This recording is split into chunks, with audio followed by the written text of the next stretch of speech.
Y bueno, pues vamos a continuar en esta ocasión con la revisión de este material. Ya estamos en el segundo capítulo y en el cual venimos viendo de que nos habla acerca de cómo afectan a los menores esta situación cuando hay conflictos entre los padres.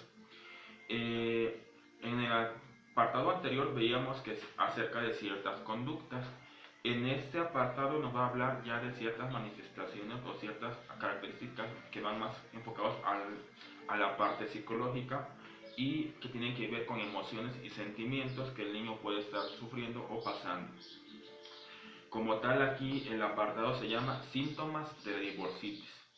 Y entre los síntomas, aquí la autora pues nos maneja lo que son la tristeza, el miedo, la soledad, la negación y la minusvalía. Como tal, aquí nos empieza a definir cada uno de los conceptos, como ya vimos en el apartado anterior, y pues empieza con lo que es la tristeza. Y aquí dice que la tristeza, dice, creo que este es el primer sentimiento que surge cuando el niño se percata de un enfrentamiento o alejamiento entre dos personas, más que más quiere en su vida, que más quiere en su vida y de las cuales depende. La tristeza se manifiesta de muchas maneras. El niño se queda callado o pensativo por momentos. Llora porque se le derramó la leche o no le hicieron caso. De inmediato, pierde el ánimo para algunos juegos y prefiere aislársela o pasársela frente al televisor o la computadora o en el contexto contemporáneo el teléfono celular. Aquí nos habla posteriormente de lo que es el miedo, de cualquier tipo. Dice, puede, puede ser estar a solas a la oscuridad o a ir al colegio o escuela, a dormir solo o los gritos a que mamá se vaya aunque sea al súper o que papá salga de viaje de negocios. Es en realidad un miedo al desamparo, a tener que elegir, miedo a la posibilidad de traicionar y perder el cariño de alguno de sus padres.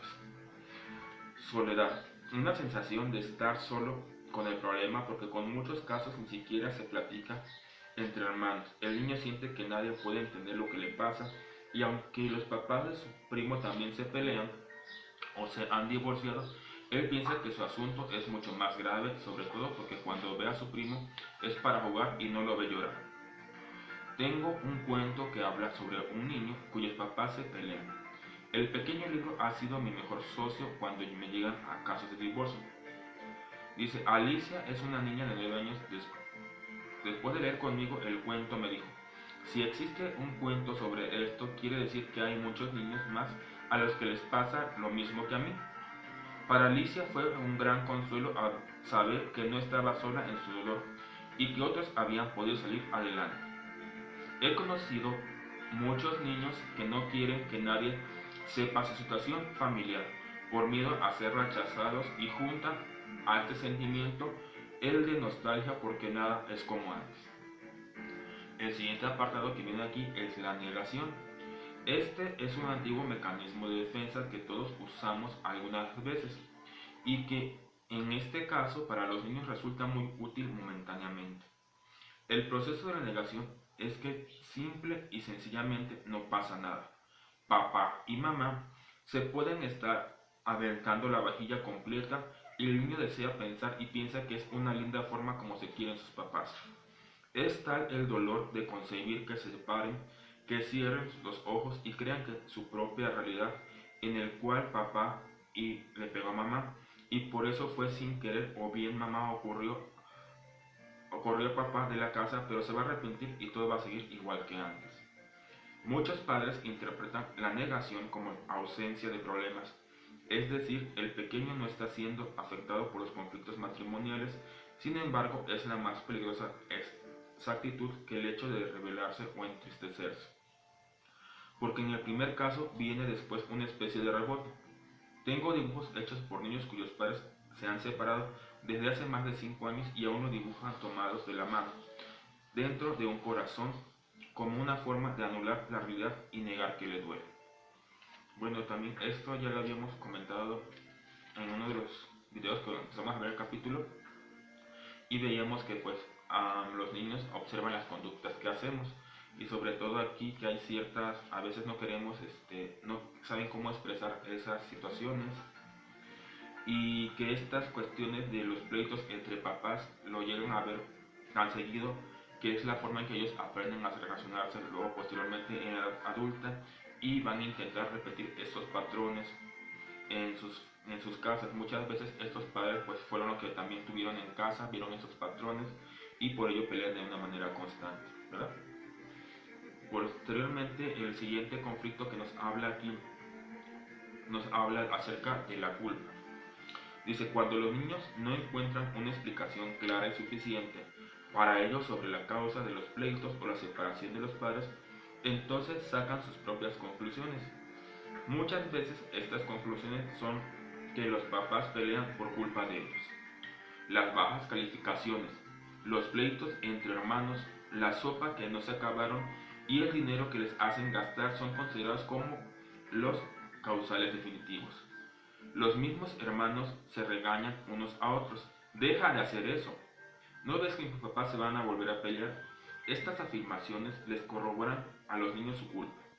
Si a esto unimos el hecho de que muchos padres dicen abiertamente que la única razón por la que aguantan la situación es por los hijos, entonces la carga cae sobre los frágiles hombros de un pequeño. Es monumental como una sentencia condenatoria e irrevocable.